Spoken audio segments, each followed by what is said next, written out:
Bom dia. Então, vamos iniciar a aula de hoje de hidrologia avançada, que hoje nós vamos contar aqui com a apresentação do Alisson Estácio. Quero agradecer imensamente o Alisson por estar disponível hoje aqui para compartilhar aqui esses conhecimentos e as informações conosco, né? Então, Alisson, muito obrigado e a palavra está com você. Mais uma vez agradeço ao professor Assis pela chance de estar aqui compartilhando as experiências com todo mundo. Vou compartilhar aqui minha tela com vocês.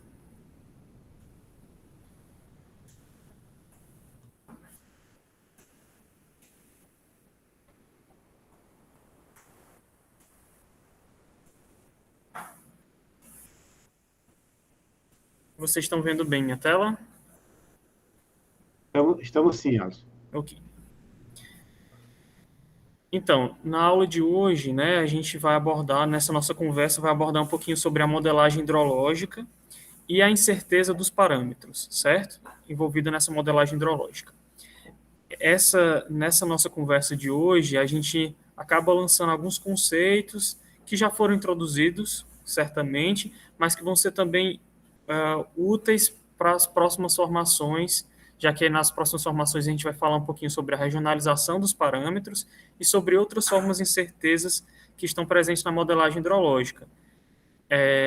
Incertezas, por exemplo, que envolvem os próprios dados utilizados na modelagem, como incertezas da precipitação, incerteza da evapotranspiração, e incerteza dos dados utilizados para a calibração do modelo hidrológico, como a vazão, certo? Mas, especificamente na aula de hoje, a gente vai focar um pouquinho na incerteza dos parâmetros. Então, essa nossa conversa, eu pretendo que ela seja uma conversa informal, então eu quero que vocês se sintam à vontade para interromper. Na verdade, não vai ser uma interrupção, porque eu gostaria que fosse na forma de uma conversa mesmo. Então, façam perguntas, interajam, tirem suas dúvidas. Esse é o momento para isso, certo? Estamos aqui como colegas. Então, a gente começa aqui falando um pouquinho sobre modelagem hidrológica, que é um conceito que provavelmente vocês já tiveram contato, mas é importante a gente dar essa visão geral mais uma vez, né? O que é a modelagem hidrológica?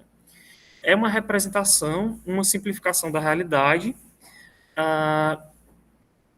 que tenta representar de maneira matemática ou de maneira conceitual os processos de transformação na bacia hidrográfica, né? Os processos hidrológicos em si. E aí os modelos hidrológicos que a gente vai falar na aula de hoje são os modelos hidrológicos do tipo chuva-vazão, ou seja, os modelos que tentam representar justamente esse comportamento ao longo da bacia de transformação da precipitação, com todos os processos de estocagem e de deslocamento dessa precipitação ao longo da bacia, de perda por evaporação, de infiltração, percolação, de escoamento, até a formação do escoamento lá no exutório da bacia, que a gente vai monitorar, ou pode ter um dado monitorado, de vazão, certo? Então, esses processos, os processos que estão sendo tentados, que tenta se modelar ou simplificar num modelo hidrológico, certo? E aí os modelos hidrológicos, eles podem ser de vários tipos, vocês provavelmente já viram esses conceitos. Você pode ter modelos ditos concentrados, que são os modelos que simplificam na extensão territorial os processos, eles tratam esses processos como se fossem uniformes ao longo da extensão territorial da bacia, né? Ou eles podem ser modelos distribuídos, que representam não só a precipitação diferencial entre uma região e outra da bacia, como também a própria forma como essa precipitação pode ser transformada em vazão, se a gente tratar nessa abordagem mais sistêmica, né, de como um modelo hidrológico, como uma caixinha que recebe a precipitação e retorna a vazão. Essa caixinha ela pode ser uma caixinha fixa, representando todos os processos da bacia, ou pode ser uma caixinha que varia em função das características da bacia, né? Uma região, por exemplo, com solo mais permeável, ou uma região com solo mais impermeável vai transformar a chuva em vazão de maneira diferente.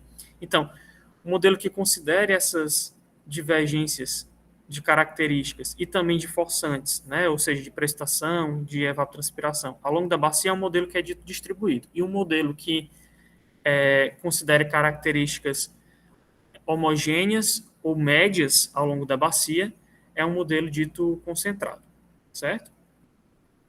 Então, exemplos de modelos distribuídos seriam o SWOT, que é um modelo amplamente utilizado hoje, ou um modelo como o MGB, certo? Que é o modelo de grandes bacias do IPH.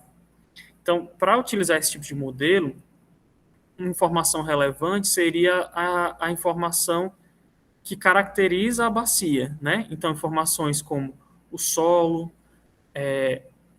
o uso e cobertura do solo, né? Porque uma informação é o tipo de solo em si, outra informação é como que, para que aquele solo está sendo utilizado, que tipo de vegetação você tem, ou se você tem uma atividade antrópica naquele solo que afeta a forma como a chuva se transforma em vazão naquele solo, né? E a própria elevação, ou a topografia daquela região, né? A declividade de cada um dos pontos da bacia também define a forma como a precipitação se transforma em vazão. Então, esse conjunto de informações espacializadas pode definir áreas que a gente pode considerar com um comportamento hidrológico mais uniforme. E se você divide a bacia, então, em subbacias, e essas subbacias, de acordo com essas áreas hidrologicamente uniformes, você pode definir o que a gente chama de unidade de resposta hidrológica, que seria justamente essas áreas para as quais se espera que o comportamento da hidrologia seja semelhante. E a gente vai ver, então, que os modelos concentrados, eles se assemelham do modelo distribuído de maneira que em cada uma das unidades de resposta hidrológica é como se você tivesse uma representação mais uniforme da bacia, certo? Alisson, Diga. uma dúvida com relação a essa com situação de distribuído e concentrado é com relação aos dados de entrada, né? Quando a gente, na verdade, define os compartimentos a serem modelados, ou seja, essas unidades de resposta hidrológica, a gente está definindo elas como para receber os dados de entrada, né? Seja de chuva, evaporação, solo, etc. Então, a gente deve compatibilizar, como é que essa relação da compatibilização das escalas desses dados de entrada nessa definição de concentrado e distribuído. Perfeito.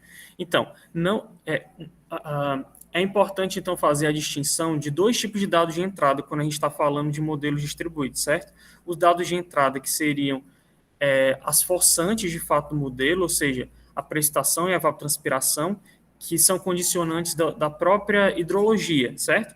E as informações já de solo, cobertura de uso do solo, elevação, elas são importantes fundamentalmente para definir essas áreas homogêneas, certo?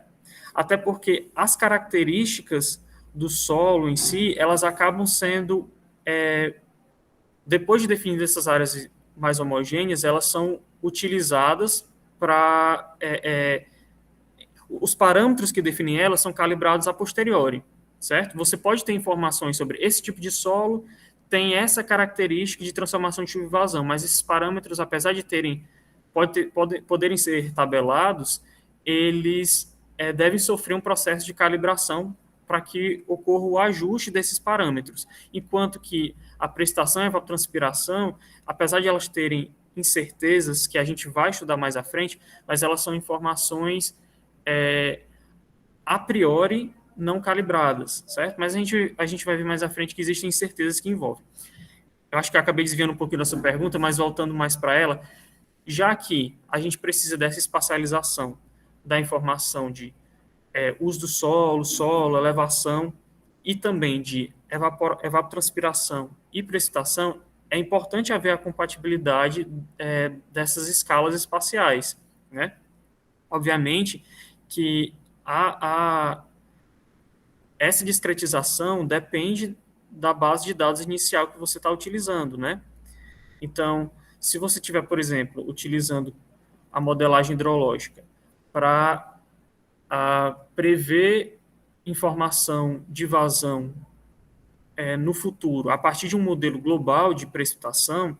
Essa escala da precipitação a nível global, ela vai ter uma escala que provavelmente não vai ser compatível para uma bacia pequena, enquanto para aquela bacia pequena pode ser que você, a partir de um estudo de solo, de levantamento de campo, para identificação do tipo de solo, você tem um mapa de solos mais refinado. Então, é sempre relevante você atentar para a compatibilidade das escalas, certo? De evapotranspiração, de precipitação e de uso de solo, certo?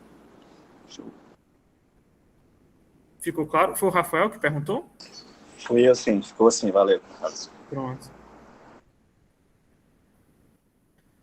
Bom, trazendo um exemplo aqui de modelo hidrológico concentrado para vocês, eu trouxe o SMAP na escala mensal. Isso é mais para... Eu trouxe esse modelo para que as pessoas que ainda não estão completamente familiarizadas com a ideia de modelo hidrológico possam entender do que se trata, né? No modelo hidrológico chuva-vazão, geralmente você tem duas informações temporais, de séries temporais, que vão ser as entradas do modelo, que seria a precipitação e a evapotranspiração potencial, certo? Então, essas duas informações, vocês têm elas ao longo do tempo, ok? Então, é uma série temporal. E as outras informações que você pode ter, essas muitas vezes são consideradas constantes numa modelagem hidrológica inicial, que seriam as informações do uso do solo, certo? A gente sabe que o uso do solo e as condições de ocupação do solo, elas são variáveis e existe uma incerteza associada justamente a essas mudanças do solo, mas uma modelagem mais tradicional, ela considera essas características constantes, ok? E, na verdade, está na fronteira do conhecimento considerar essas variações ao longo do tempo, como a gente vai ver mais nas próximas aulas. Mas, a princípio, a gente poderia, numa simplificação, considerar que essas características são constantes e não séries temporais.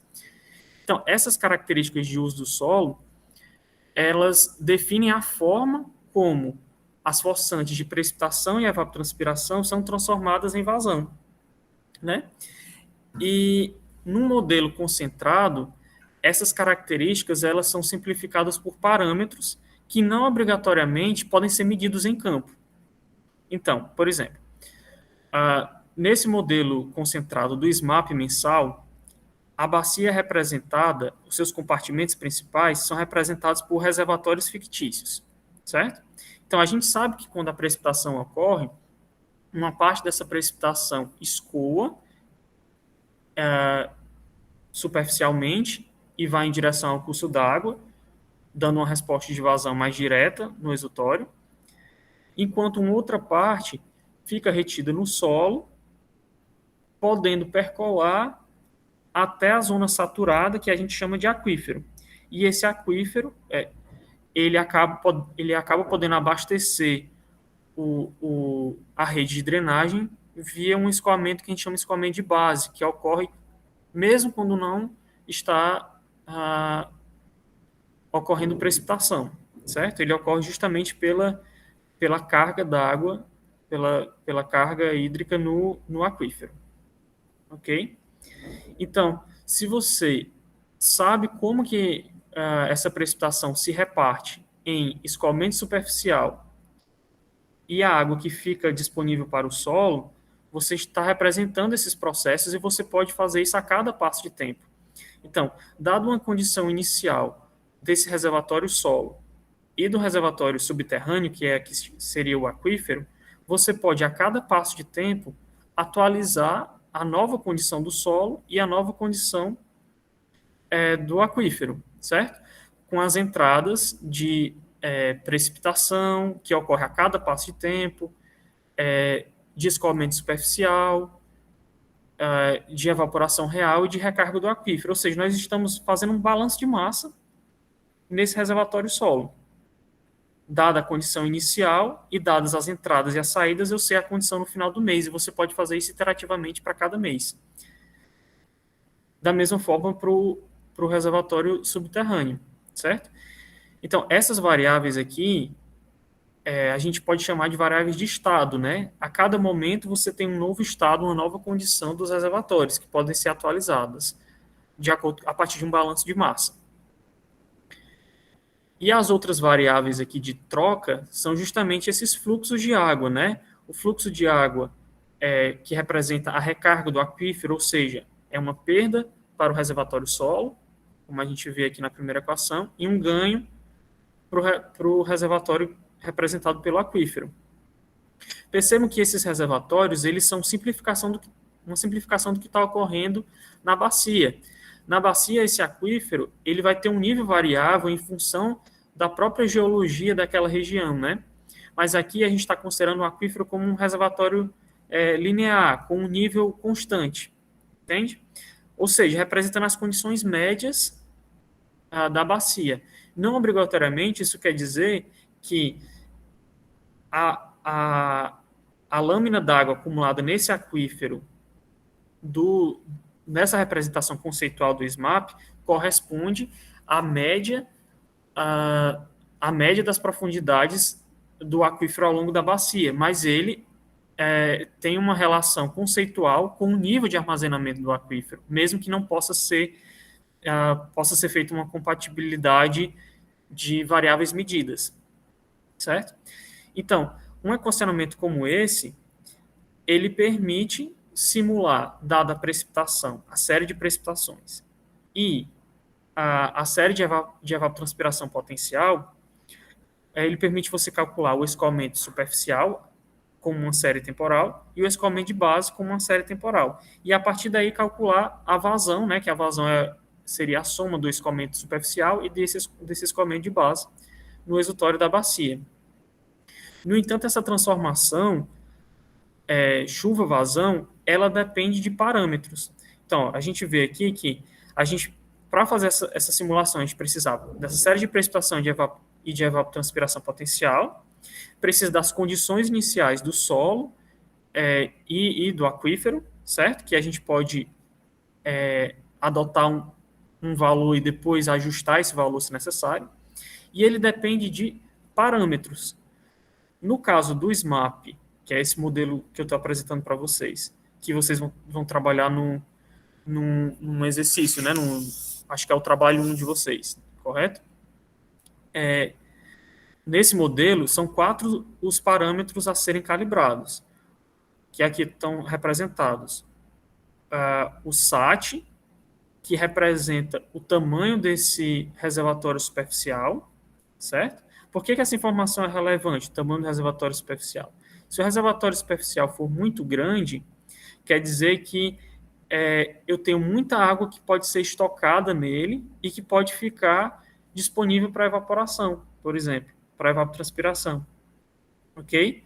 Se esse reservatório é pequeno, quer dizer que ele facilmente transborda e se transforma em escoamento superficial. Uma outra informação relevante é que, em função do tamanho desse reservatório superficial, eu defino também quanto é a recarga. Porque quando a gente vai calcular aqui a recarga, eu preciso de um outro parâmetro, que é o CREC, e da relação entre a quantidade de água que eu tenho no solo e a capacidade de água que eu posso armazenar nesse solo. Então, esses parâmetros, eles conversam entre si para definir quem são os fluxos em cada etapa de tempo.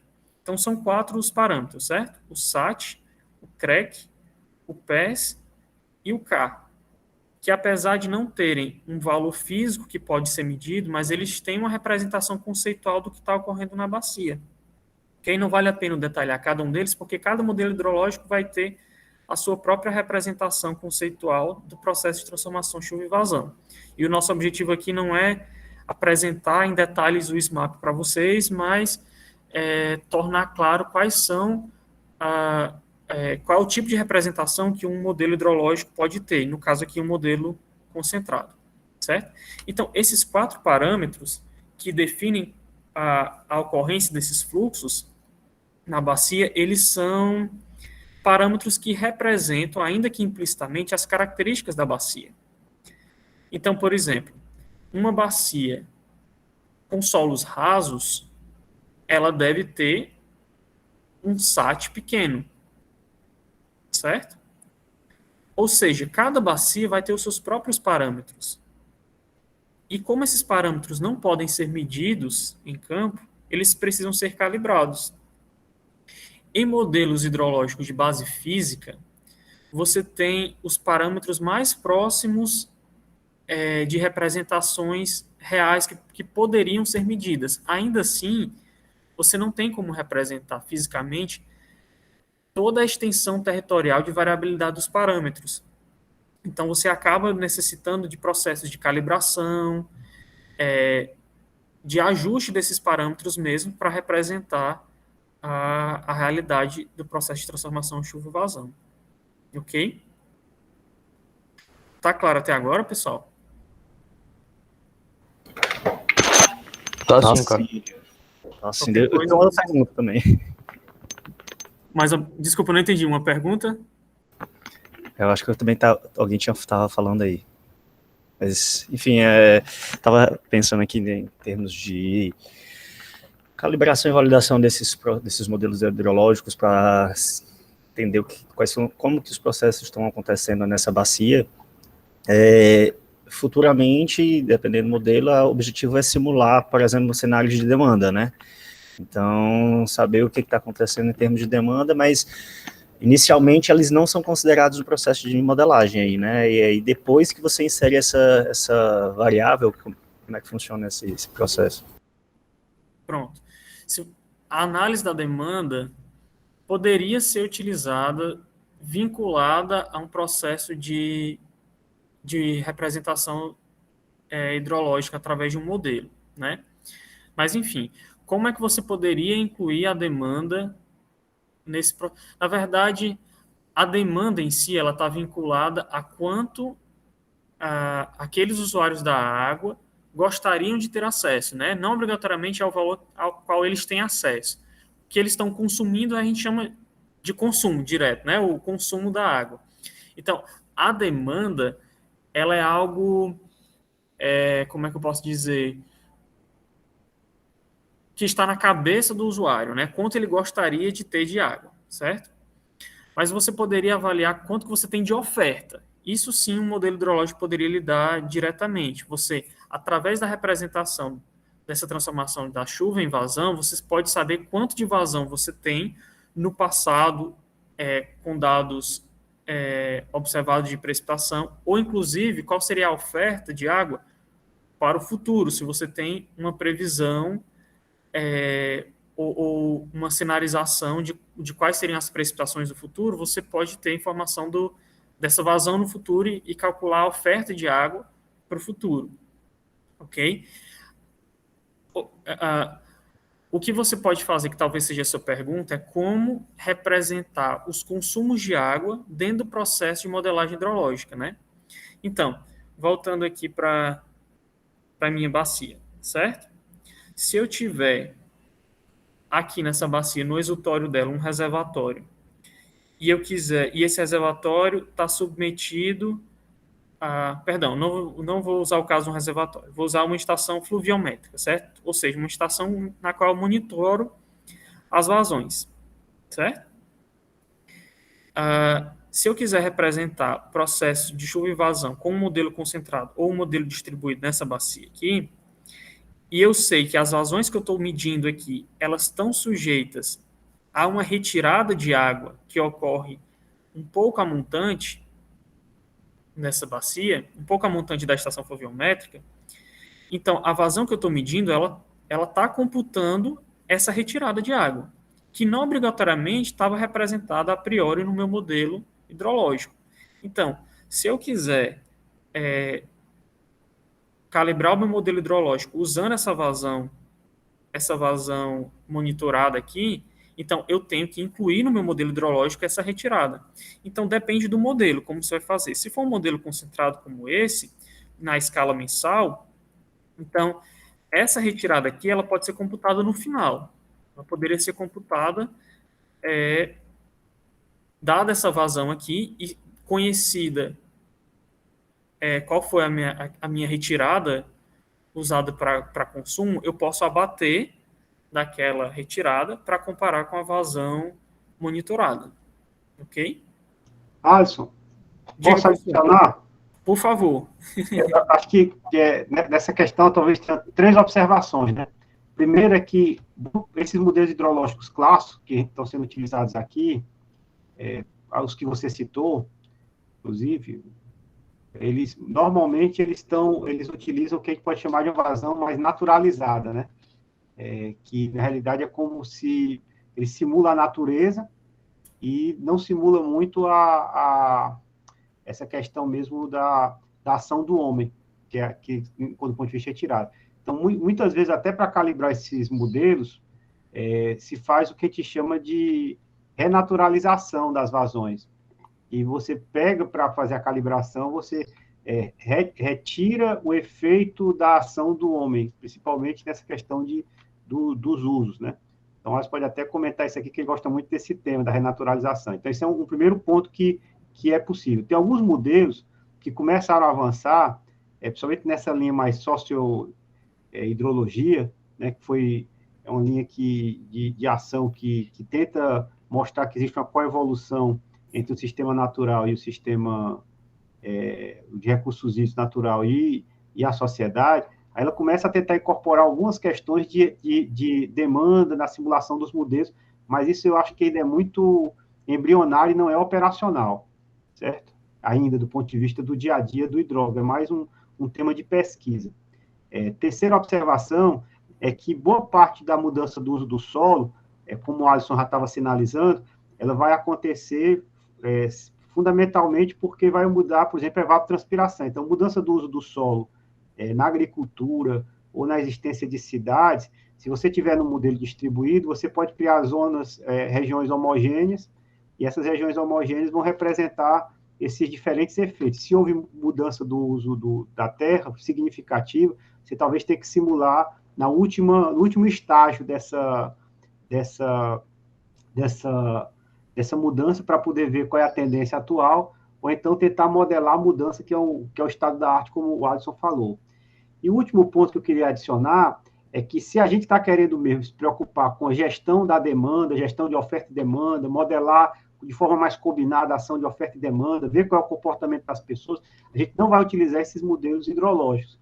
A gente vai utilizar um outro tipo de modelagem, que é uma modelagem mais de recursos hídricos, que tem a ver com otimização e simulação de sistemas de recursos hídricos, onde você vai ter aí, podem ser sofisticados, até representar um comportamento mais sofisticado da demanda, do ponto de vista de resposta a preço, ou variação de comportamento em função de algum outro tipo de critério, de valores, etc., né? Você pode ter níveis de racionamento diferentes. Então, esse tipo de modelagem está mais associado aos modelos de simulação, tá certo? Do sistema hidrológico como um todo, como é o caso do modelo Aquanet, como é o caso do modelo SIGA, certo? Então, tem o MODSIM, então tem vários modelos que operam isso.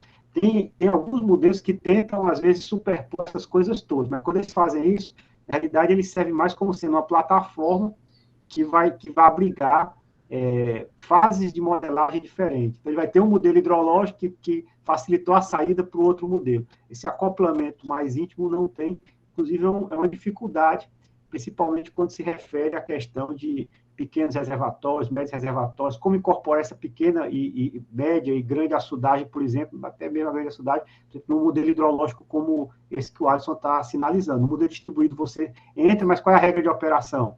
Então a questão mesmo operacional é desafiadora, tá certo? Por modelos distribuídos, inclusive, por conta dessa questão da operação do sistema. Hoje, é como se fossem duas fases de modelagem que podem ser acopladas. Eram essas as adições, Alisson. Obrigado. Obrigado, professor. Ficou mais claro, pessoal? Ficou assim, me veio a dúvida justamente porque eu já vi colegas tentando simular, por exemplo, o Banabuiú e no processo de calibração há diferenças bem significativas e aí, quando conversando, a pessoa não conhecia muito bem a realidade da bacia, estava trabalhando só com os dados brutos, e foi observado que uma grande retirada, por exemplo, do canal do Distar, outros perímetros agrícolas não estavam sendo considerados no processo de modelagem, que dava diferenças significativas, né? E por isso que veio essa ideia de demanda, né? Mas valeu, professor. Nesse caso, para calibrar, tem que renaturalizar. Sim. Ou seja, né, como o professor disse, pegar aquela vazão, porque a vazão que a gente está usando para calibrar é uma vazão medida, e sendo medida, ela computa os efeitos de todas as ações antrópicas, ou seja, de retirada de água de uma determinada seção, de armazenamento de um reservatório, e todas essas ações antrópicas que têm impacto na vazão, que está sendo medida, ela não está sendo representada nesse modelo hidrológico, que só está representando os processos naturais, né? Então, teria que, como o professor disse, renaturalizar, ou seja, tirar esses efeitos antrópicos da vazão que vai ser utilizada para calibrar, para aí, assim, considerar utilizar essa nova vazão renaturalizada para calibrar o modelo. E uma outra solução que foi apontada pelo professor, mas que ainda está em fase de desenvolvimento, é incluir na representação da modelagem hidrológica os efeitos antrópicos que a gente acha mais relevante. Então, por exemplo, se você tiver um reservatório aqui no meio do caminho e você acha que com esse reservatório a representação da ação antrópica é a ação antrópica que seria mais relevante que estaria impactando a vazão monitorada aqui no exutório da bacia, certo? Então, se você representar o processo natural, a montante desse reservatório, simular a operação do reservatório e o processo natural a jusante do reservatório, então você teoricamente estaria representando tudo. Qual o problema disso?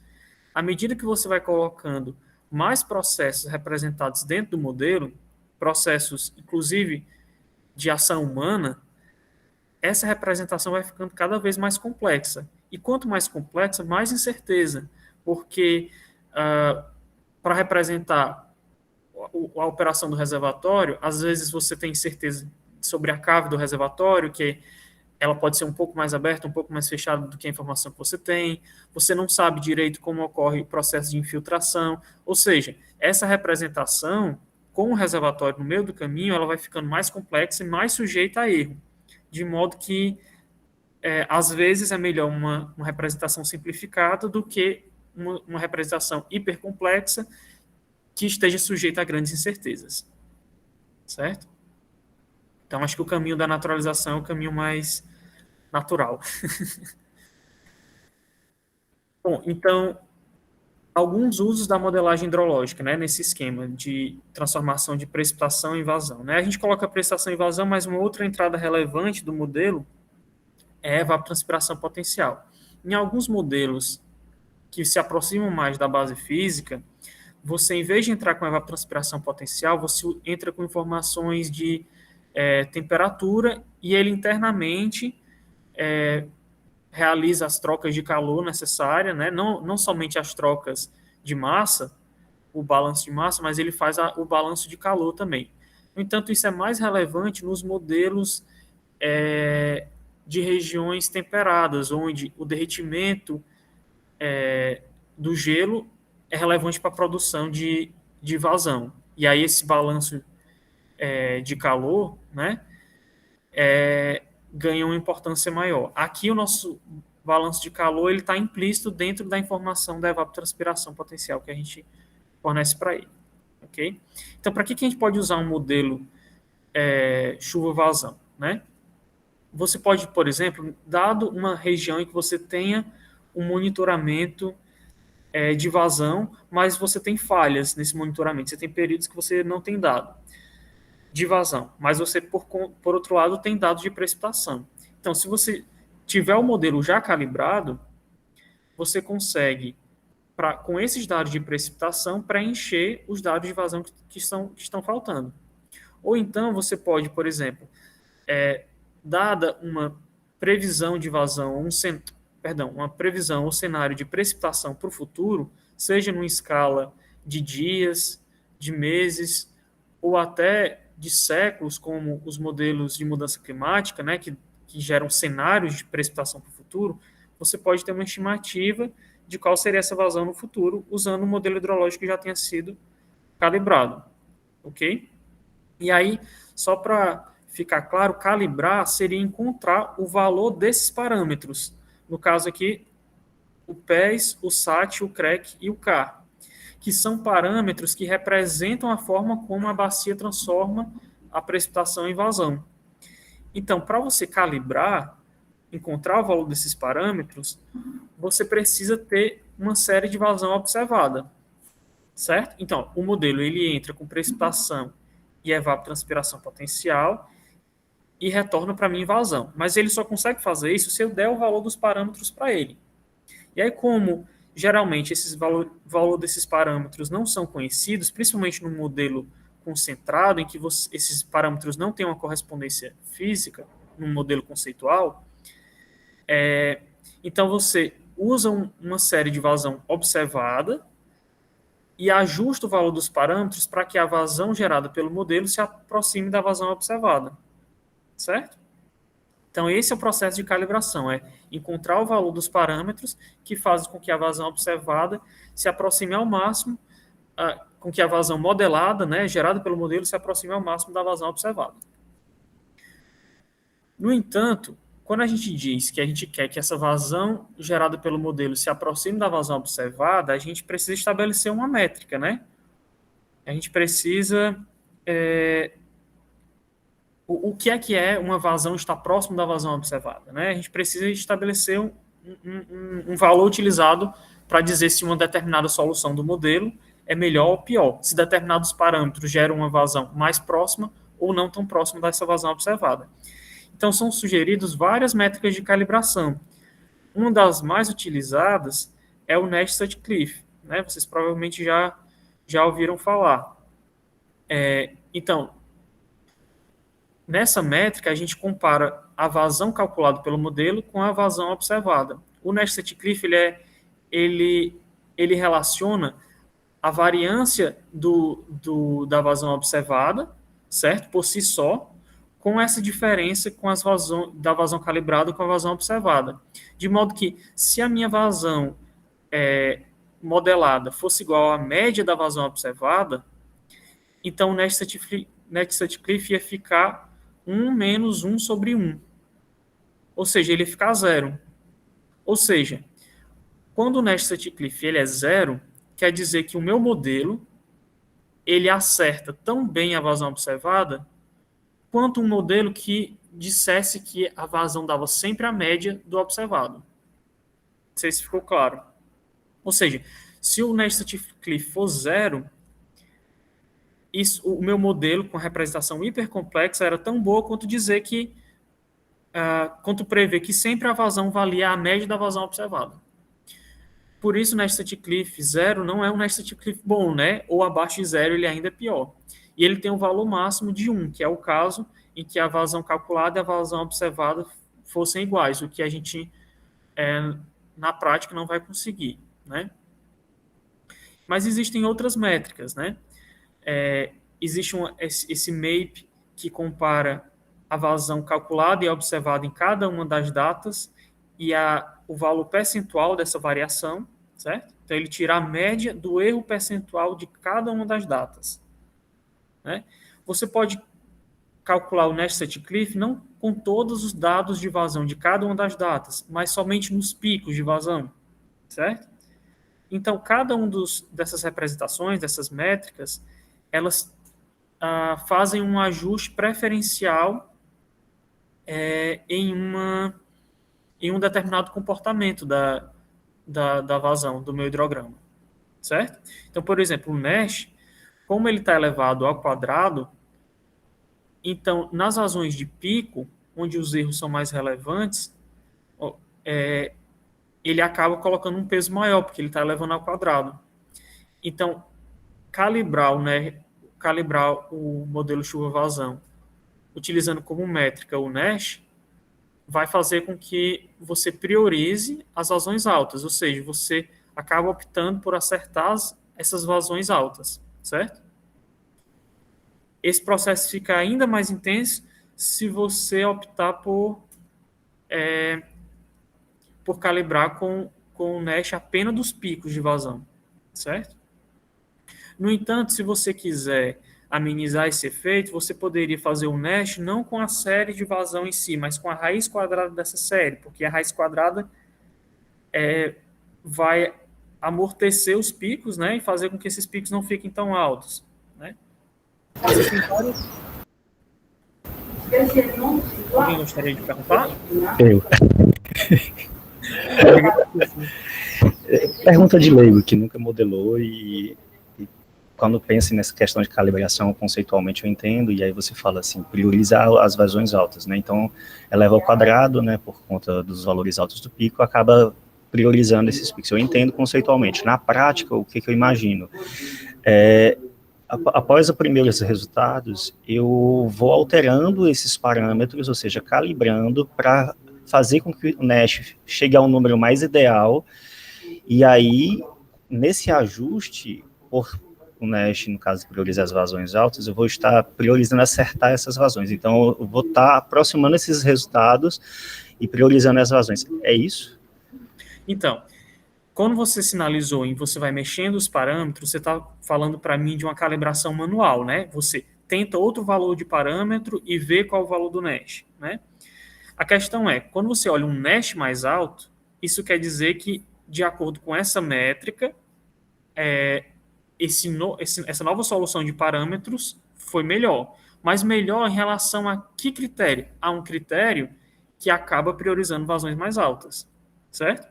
Alguém poderia calibrar não usando uma métrica dessa. Alguém poderia calibrar somente com análise visual das séries com a série observada e a série obtida pelo modelo, a série de vazão, certo? Então depende de qual avaliação você vai fazer, né? De quanto está próximo uma da outra. É isso. A sua explicação está correta. Você pode mexer no valor dos parâmetros e identificar, de acordo com uma determinada métrica, o quanto que isso melhora. Se você usar o Nash, isso vai fazer com que, nessa sua avaliação, os picos de vazão estejam sendo mais relevantes, para dizer que uma solução é melhor que a outra. Entende? Valeu. No entanto, essas métricas, elas são muito úteis se você quiser fazer uma calibração automática. O que é a calibração automática? Você usar um algoritmo de otimização que diz para você, busque o valor dos parâmetros que maximize o Nash, por exemplo. Então, existem vários algoritmos genéticos, algoritmos como o PSO, que são algoritmos de busca que fazem essa busca do valor do parâmetro, dado um objetivo. Por exemplo, o objetivo de maximizar o valor do seu Nash. Certo? Aí, a vantagem... Diga. Só tirar uma dúvida. Faz diferença, tipo assim, eu vou usar um Nash, esse primeiro ou só o dos picos? Eu tenho que chegar o mais próximo possível do valor 1, né? Para o modelo estar mais próximo ali da vazão observada. Mas, tipo assim, comparando um com o outro, qual seria a melhor opção? Então, isso depende do que você quer, porque é justamente essa a discussão aqui. Se você adotar um valor de Nash, você tratar isso de maneira mecânica, de tipo, eu quero maximizar meu Nash, você talvez encontre um Nash bom, mas qual é o impacto disso? Qual é o impacto de ter escolhido essa métrica e não essa outra? O impacto é justamente que cada uma das métricas acaba sendo mais relevante para um determinado processo. Então, por exemplo, se você quiser fazer uma calibração em que você quer ter mais certeza sobre os picos, porque, digamos, você quer analisar uma condição de cheia. Então, nesse caso, se você quer bastante quer acertar os picos e não se importa muito se ele está acertando as recessões, então eu diria que você poderia usar um Nash só dos picos, certo? Agora, se você quiser acertar bem as recessões, ou seja, o período em que você tem a queda do hidrograma, certo? E você não se importa tanto se ele está acertando o valor do pico, aí eu lhe aconselharia utilizar esse Nash do inverso das vazões. Aí, enfim, cada um dos casos tem particularidades. Esse Nash do inverso, a gente vai ter alguns problemas para utilizar ele aqui na nossa região com vazões intermitentes, né? Porque a gente tem época em que a nossa vazão é zero, né? No segundo semestre. E aí, quando você fosse fazer o inverso, isso aqui iria dar infinito, né? 1 sobre zero.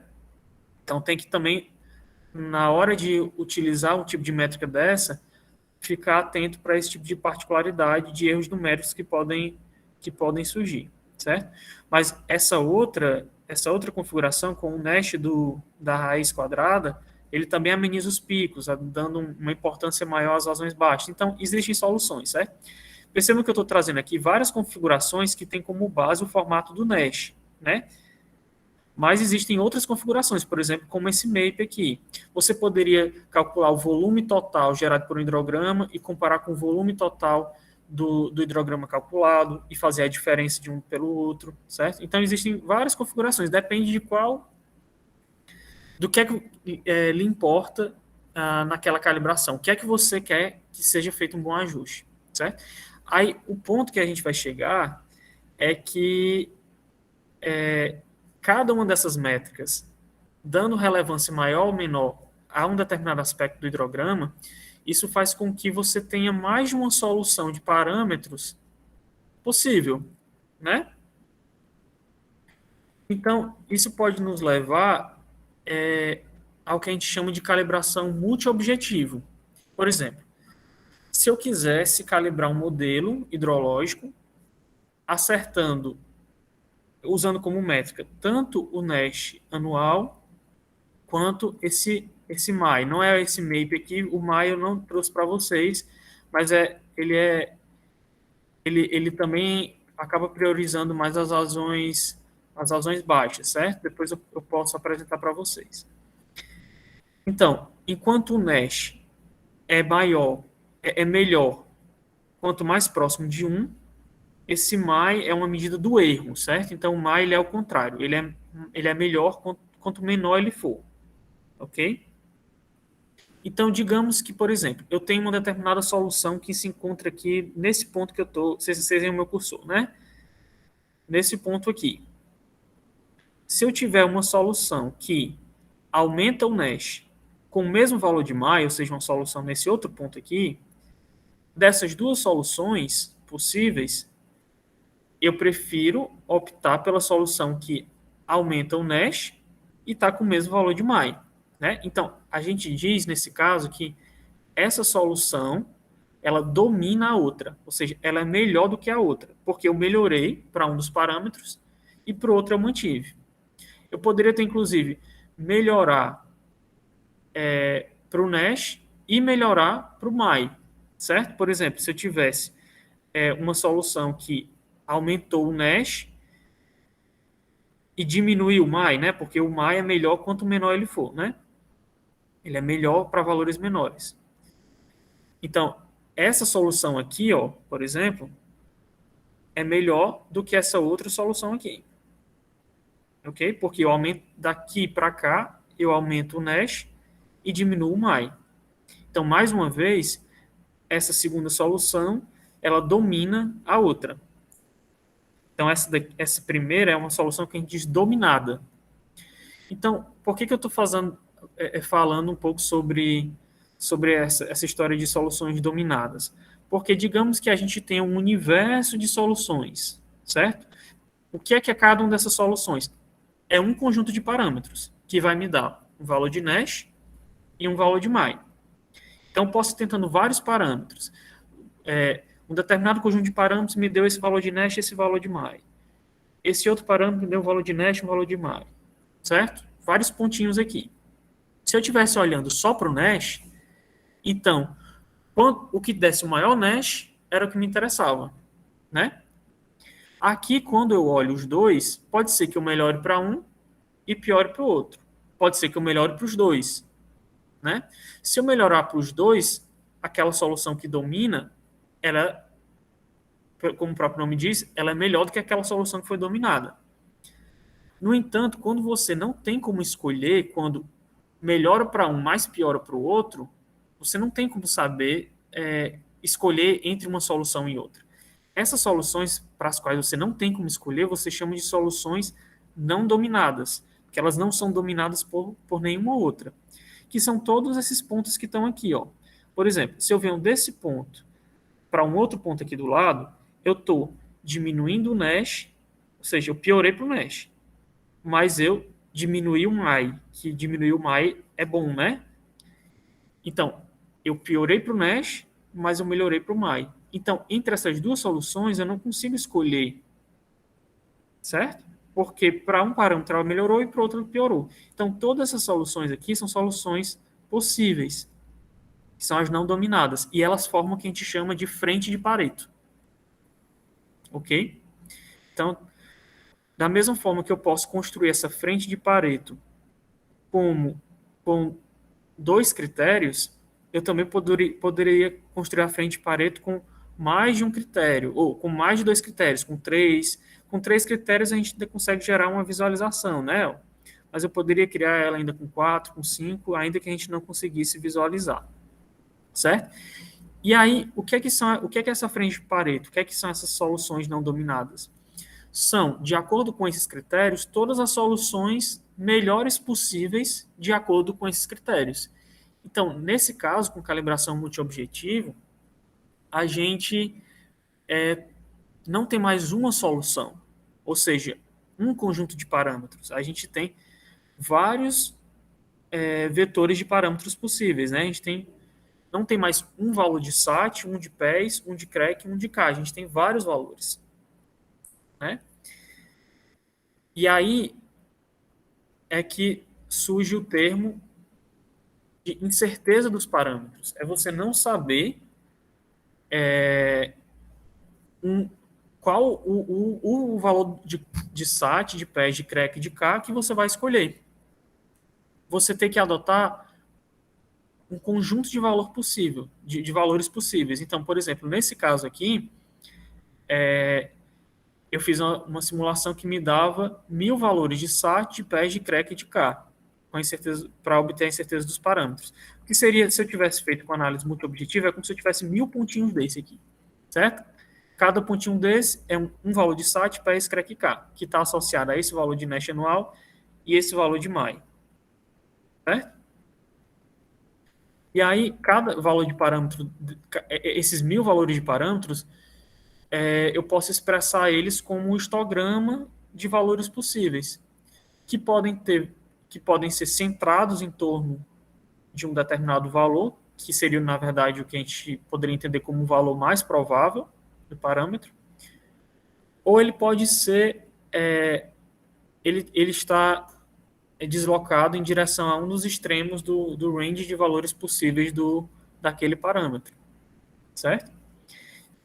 Essa incerteza dos parâmetros, ela reflete justamente o fato de que não tem uma única solução que faz com que a série de vazão observada, a série de vazão modelada, ela gere uma aderência perfeita com a série observada, certo? Ou seja, você pode ter uma solução de parâmetros que seja bom em um determinado aspecto e outra que seja melhor em outro aspecto, a ponto de que você não pode escolher entre elas, certo?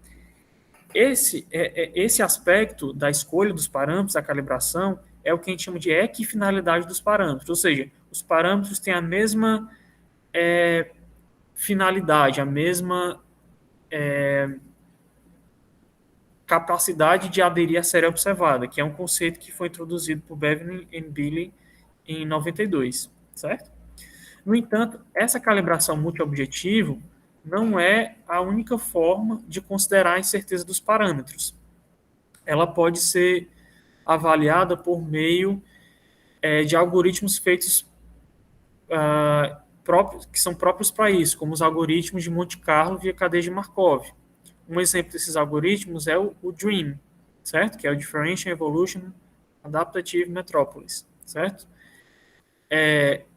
Nesse tipo de algoritmo, o parâmetro ele é a priori considerado como desde o início é considerado como uma variável aleatória que tem uma distribuição de probabilidades. Assim como a gente representou eles aqui como a partir dos histogramas de valores que o SAT poderia ocupar, o PES, o CREC e o K, eu poderia já inicialmente dizer, ó, eu não sei quem é o valor do SAT, então eu vou dizer que o SAT, inicialmente, como eu não sei quanto ele vale, ele tem uma distribuição de probabilidades uniforme ao longo de todo o range de valores possíveis para o SAT, certo? No SMAP, cada um dos parâmetros tem um range, né, um intervalo, a partir do qual eu admito que é possível ter aqueles parâmetros. Então, se eu não sei nada sobre eles, eu poderia dizer que inicialmente eles têm uma distribuição uniforme do valor mínimo até o valor máximo que o parâmetro poderia ocupar. E aí, nessa abordagem que utiliza a inferência bayesiana, né, do Monte Carlo via cadeia de Markov, esse parâmetro ele tem uma distribuição que a gente chama a priori, que é essa distribuição inicial, quando eu não sei de nada, certo? Que a gente pode optar como ela sendo uniforme, num caso mais simples. E aí, utilizando o dado de vazão observada, ou seja, o dado que me permite calibrar o parâmetro, eu posso ir aproximando essa distribuição de probabilidade da distribuição que a gente acredita que seja a verdadeira, porque esse valor de dado observado ele permite atualizar essa distribuição de probabilidades, certo? Então, esse P de θ é a distribuição a priori dos parâmetros. No caso aqui, a gente pode considerar que ela era uniforme. Esse P de θ dado D é a probabilidade de acontecer os parâmetros dado uma determinada informação. No caso, dada a informação de vazão observada. Então, para calcular, para fazer essa atualização da distribuição a priori para a distribuição a posteriori, a gente utiliza justamente a informação que a gente chama de verossimilhança, certo? Que é o likelihood, que é a informação de dado que eu conheço o valor do parâmetro, qual a probabilidade de acontecer o que de fato aconteceu? Ou seja, quão verossímil é a minha solução que foi observada se eu soubesse quanto eram os parâmetros. Então, eu tenho como atualizar essa distribuição e obter um resultado como esse, com esse algoritmo do Dream, certo? Esse algoritmo, ele está disponível no pacote, como um pacote na linguagem de programação em R, certo? Esse resultado aqui, eu obtive para essa estação fluviométrica aqui de Saudoso, certo? Que eu fiz uma calibração dela com o modelo SMAP mensal, utilizando o Dream, certo? Então, eu obtive 1000 valores de SAT, de PES, de CREC e de K. Ou seja, mais uma vez, assim como na análise multiobjetivo, eu não tenho apenas um valor para cada um dos parâmetros, eu tenho um conjunto de valores possíveis que eu posso representar pela distribuição de probabilidades deles aqui representado no histograma. Uma outra coisa relevante é que para cada valor de SAT tem um valor de PES, de CREC e de K associado, de modo que eles não são independentes entre si. Eu não posso escolher um valor de SAT independente do valor de PES, porque esses parâmetros, na própria estrutura do modelo, eles têm relações que são intrínsecas à representação dos processos da natureza, certo? Então, quando a gente calcula aqui a matriz de correlação desses parâmetros, ou seja, os 1000 valores de SAT estão associados a 1000 valores de PES. Qual é a correlação entre o SAT e o PES? Nesse caso do exemplo que eu trouxe aqui, a correlação entre o SAT e o PES foi de 0,56, certo? Ou seja, uma correlação que não a princípio, negligenciável, né? Que não é desprezível. E aí é relevante ter essa informação da correlação entre os parâmetros, caso você queira fazer um sorteio a partir dos valores iniciais dessas distribuições. Por enquanto tá ok, pessoal? Tá dando para entender? Tá, sim. Só, talvez me adiantando um pouquinho, então, por exemplo, no processo de calibração, como você está dizendo que eles não são independentes, é através dessa correlação, dessa matriz de correlação que eu vou decidir de qual os valores eu vou utilizar e que estão relacionados diretamente ao que eu estou querendo mais acertar dentro desse modelo. Por exemplo, se CAC ou então o SAT está relacionado ao reservatório, que você falou, né, que o total, o tamanho do reservatório superficial, se eu estou querendo, sei lá, simular melhor esse compartimento, seria mais ou menos assim que funcionaria? Pronto, então, na verdade, quando a gente está falando da avaliação da incerteza e dessa calibração multiobjetivo ou com MCMC, a gente não vai querer uma solução única. A gente vai querer justamente explicitar que não tem uma solução única, certo? Então, mas tentando responder mais a sua pergunta. Se você quisesse acertar o que ocorre nesse reservatório superficial aqui, então a sua métrica de calibração não deveria ser em cima da vazão observada lá no final, mas de alguma informação que está mais próxima desse reservatório, certo? Então, no entanto, para fazer isso, você teria que ter uma informação observável desse reservatório, né? Um monitoramento do nível que não é comparável, como a gente tinha dito, a esse nível aqui. Enfim, o ponto em que eu quero chegar é que quando a gente chega a esse tipo de avaliação, o que você quer agora não é mais uma única série de vazão, uma única representação do processo de vazão. Você quer saber qual é a variabilidade, quais são os valores possíveis de acordo com essa incerteza dos parâmetros, né, considerando essa incerteza dos parâmetros, quais são os valores possíveis de vazão ao longo do tempo. A gente vai chegar um pouco mais nessa discussão daqui a pouco, tá certo? Porque, assim, se você quisesse um valor único, por exemplo, aqui, voltando, porque essas duas aqui são abordagens alternativas, né, para avaliar a calibração de modelos hidrológicos considerando a incerteza dos parâmetros, né? Ou você usaria um multiobjetivo, ou você usaria esse MCMC, né? São duas formas diferentes de conseguir representar essa incerteza dos parâmetros.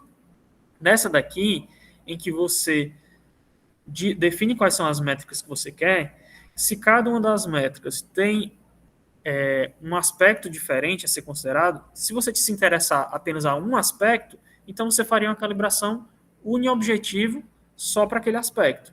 Por exemplo, se eu me interessasse na vazão dos picos, eu faria uma calibração uniobjetivo, ou seja, uma calibração olhando só para o mesh dos picos aqui. Certo? E aí, se eu tivesse feito um multiobjetivo, colocando aqui, por exemplo, o mesh dos picos e esse MAI, eu ia me interessar em olhar somente o que desse o maior mesh dos picos. E aí não seria mais multi-objetivo, porque não estaria mais interessado nas duas soluções. Certo? Aqui, nessa avaliação, todos esses pontos são relevantes para mim. E eu não vou escolher apenas um deles. Assim como nessa outra avaliação, todas essas soluções são relevantes para mim. Porque aí eu sei, por exemplo, talvez para os parâmetros em si, isso não tenha um significado direto. Saber que o SAT, em vez de ser 2.000, ele pode estar entre 1.700 e 2.500. Né? Mas se a gente propagar essa incerteza para as outras etapas da modelagem hidrológica, você vai poder saber qual é o impacto disso na avaliação das variáveis mais próximas da realidade. Entende? É justamente o ponto aqui desse próximo slide. Se eu tivesse apenas uma solução, ou seja, um único valor de SAT, PES, CREC, K, um valor para cada um deles, eu teria apenas uma série calculada pelo modelo, uma série de vazão calculada pelo modelo. Né? Então, dado aqui, por exemplo, essa série preta observada, certo? Se você tivesse apenas uma única solução, você teria uma outra linhazinha aqui, uma linha única que não iria coincidir exatamente com o observado, porque o modelo nunca consegue representar exatamente a realidade. E ela seria uma solução única, né? Nessa nossa outra abordagem, com a incerteza, você teria para cada valor de parâmetro possível, para cada conjunto de valor de SAT, PES, CREC, K, você teria uma outra série. E se você traçasse cada uma dessas outras séries, você teria você teria essa faixa, essa banda de incerteza, certo? Esse cinza aqui é o que a gente chama de banda de incerteza, com todos os valores possíveis gerados pelas séries que seriam encontradas se eu tivesse utilizado uma solução ou outra solução. No caso, entre as 1000 soluções que eu gerei, certo? E aí, como eu disse, eu poderia usar todas as séries, mas eu também poderia, considerando que as minhas séries elas também têm um valor probabilístico associado, não desenhar toda a banda de certeza. Eu poderia escolher desenhar apenas a banda de certeza com 95% de chance ou com 90% de chance. E aí, para isso, como é que eu faria, né? Se eu tivesse essas, no caso, 1000 séries, numa determinada data, eu ia ter 1000 valores de vazão calculado pelo modelo, certo? Se eu tivesse interessado em desenhar a faixa com apenas 95% de chance de ocorrência, eu identifico quem é o percentil 2,5%, né, por cento, e o percentil 97,5%, que aí eu deixo 2% para baixo, 2,5% para baixo, 2,5% para cima, totalizando 5% que eu deixo de fora. E aí eu tenho essa banda de certeza com 95% de ocorrência dentro daquela minha certeza dos parâmetros, certo? Então esse é um tipo de abordagem que a gente utiliza bastante quando a gente está falando de propagação dessas incertezas e que a gente usa muito na representação dessas incertezas, representação gráfica no meio científico. E aí, o que é interessante nessa banda de certeza? Que o fato dela abrir as possibilidades, você sabe o quanto aquela incerteza dos parâmetros gerou de dispersão para você, né? Por exemplo, aqui, nessa determinada data, o que o meu modelo diz é que eu não sei exatamente quanto é a vazão, mas ela deve estar entre esse valorzinho aqui mínimo e esse valorzinho máximo. E percebo que, nesse caso, esse valor mínimo e esse valor máximo englobou a vazão observada. E aí você pode se perguntar, mas é relevante você dar uma faixa de valores possíveis em vez de dar o valor que você espera que vai de fato acontecer? E eu digo que sim, que é relevante, porque uma coisa é você dizer que está entre esse valorzinho e esse outro valor aqui, ou você dizer que você está entre esse grande valor e esse outro. Quando você diz que está entre esses aqui do início, você estaria assegurando, dentro dos 95% de chance, que você não tem um valor tão alto quanto que foi o que estaria sendo indicado aqui nessa outra faixa. Entendeu? Então, mesmo que não seja que ele não for esse tipo de previsão probabilística, ele não lhe forneça um valor único, ele é muito relevante e a gente sabe que os modelos eles têm essa incerteza associada. Então, explicitar essa incerteza faz com que os modelos sejam mais robustos. A grande questão é como comunicar isso, porque as pessoas esperam, às vezes até no meio científico, mas principalmente fora do meio científico, as pessoas esperam que a ciência dê respostas precisas e não respostas probabilísticas, né? Então, a acurácia de um modelo desse, ela está relacionada tanto a o quão disperso é essa minha faixa de incerteza. Se essa minha faixa de incerteza fosse bastante estreita ao longo dessa série, e ela sempre englobasse a série, ela seria muito boa, né? Queria dizer que eu estaria acertando sempre, né? E com uma incerteza pequena, porque a faixa seria estreita. Então, ela ser estreita é uma coisa boa. E a outra coisa é que ela englobe os pontos. Por exemplo, nesse ponto aqui, ó, a minha faixa de incerteza não englobou o ponto. Ou seja, nessa data aqui em que ocorreu esse pico, eu disse que os valores possíveis estavam entre isso e isso aqui. E, na verdade, o que foi observado estava fora. Então, e estava fora, e nesse caso só um pouco fora, né? Então, dependendo de quão fora estiver, e se está fora da faixa, isso também é uma medida da acurácia dessa minha representação por meio dessa faixa de incerteza, certo? Só esclarecendo, esse desenho aqui não é um desenho obtido via uma modelagem real, foi apenas um desenho esquemático para ajudar na, na representação desses processos, mas seria algo similar, ok? Alisson, e o que estaria diretamente relacionado para que a gente melhorasse ou reduzisse essa banda de incertezas e melhorasse as métricas? Ok, pronto. Essa banda de incerteza, ela é inerente à incerteza dos parâmetros, né? Ou seja, ele indica a dificuldade que o modelo está tendo para encontrar parâmetros únicos que se aproximem da série observada. Entende? Então, o que é que poderia estar levando a essa incerteza dos parâmetros? Certo? Várias coisas. Primeiro, a própria forma, a própria representação que o modelo está fazendo da realidade. Esse modelo chuva-vazão que a gente está utilizando, pode ser que ele não seja adequado para representar aquela realidade que está lá na bacia, que está lá em campo.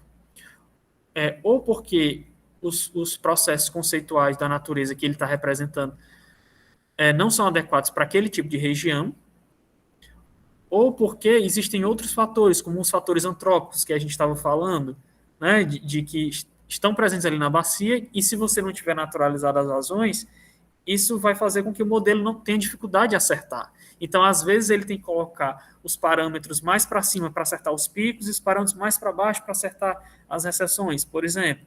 E aí isso faz com que você tenha uma incerteza dos parâmetros que acaba se propagando como uma incerteza das vazões. Entende?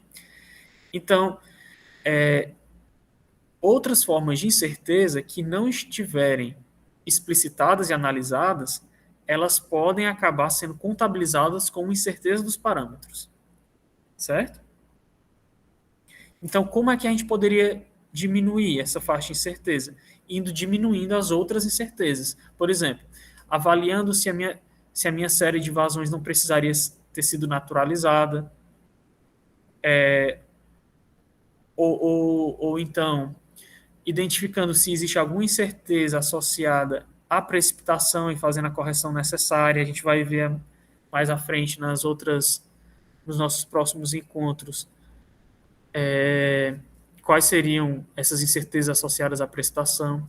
Então, corrigir as outras formas de incerteza ou até a troca do modelo, buscar um modelo que tenha uma menor incerteza estrutural, também pode fazer com que a gente tenha uma banda de certeza mais curta. O que é essa incerteza estrutural? Justamente a simplificação que o modelo faz. E como cada modelo hidrológico tem a sua própria simplificação, ele tem uma incerteza associada, né? Então, se você trocasse o modelo SMAP por um outro modelo, provavelmente a faixa de incerteza propagada para as vazões seria diferente. Entendeu? Então, essas seriam as formas de você tentar estreitar essa faixa de incerteza. Certo?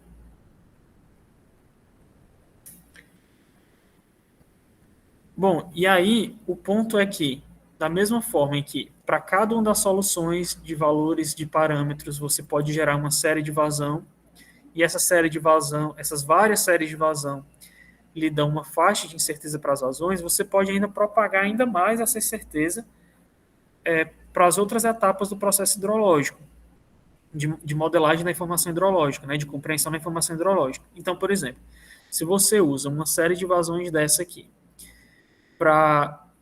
como vazão afluente a um reservatório, para calcular quem é o Q90 do reservatório, né, ou seja, a vazão de retirada com 90% de garantia, você tem um valor de vazão Q90 associado àquela série de vazões afluentes que você considerou para simular o reservatório. Se você utilizar outra série de vazões afluentes, você vai ter outro valor de Q90. Se você usar as 1000 séries aqui, você vai ter 1000 valores de Q90. Então, você tem uma incerteza associada ao Q90. Ou seja, você pode utilizar esse tipo de estratégia de representação da incerteza para propagar essa incerteza mais à frente, certo? E aí é o que eu trago nesse outro gráfico aqui, utilizando que eu fiz com a calibração multiobjetivo para a bacia do Oroz, afluente ao reservatório Oroz, e utilizando essa série de vazões para calcular as vazões com determinadas garantias, eu identifiquei qual seria a banda de incerteza para cada um dos valores de garantia. Então, por exemplo, para uma garantia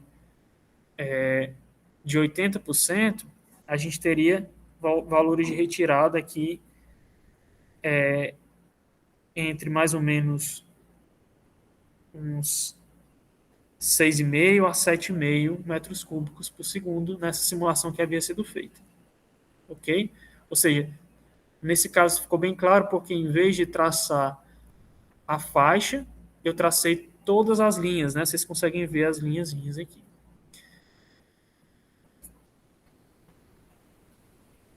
Bom, pessoal, vocês têm alguma pergunta? Gostariam de fazer algum comentário? Algum esclarecimento?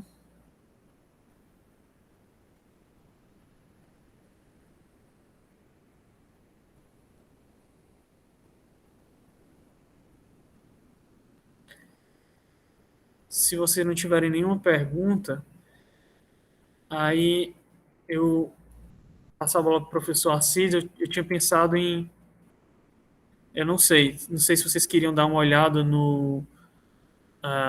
na planilha do SMAP para tirar alguma dúvida. Eu imagino que vocês talvez já estejam trabalhando com Seria bom, Alisson. Não sei o que o professor Assis acha. Se possível também, na verdade, assim, a gente fez a planilha do SMAP, mas a gente está dúvida na questão do sacramento, que o professor passou um código em R para a gente e eu não estou sabendo utilizar. Entendi. Isso, Lucas, é o meu caso também. Alisson. E as diferenças entre um e outro. Alisson, na realidade,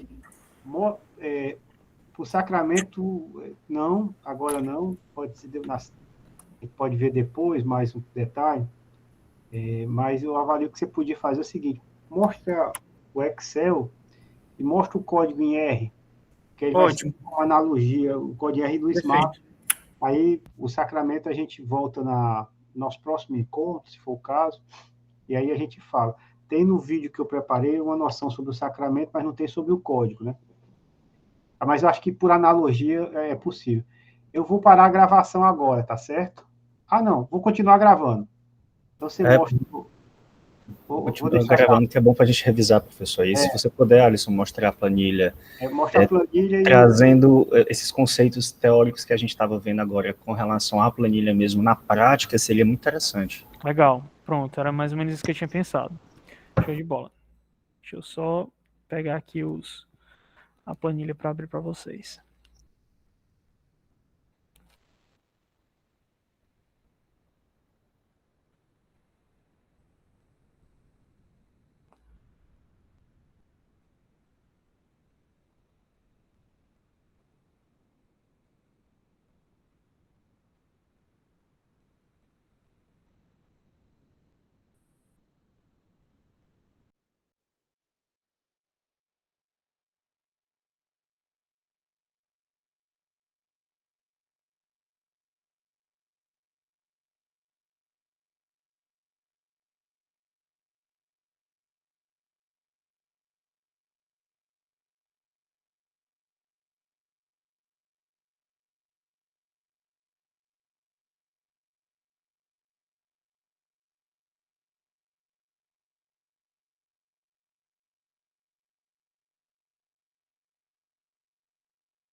Deixa eu fazer uma sugestão. Enquanto eu abro aqui o programa no R, com a linguagem de programação, para mostrar também para vocês em paralelo, se eu achar aqui um exemplo que eu acho que eu tenho que daria para mostrar para vocês, que tal uns 5 minutinhos para o pessoal beber água? Pode ser, professor? O que é que o senhor acha?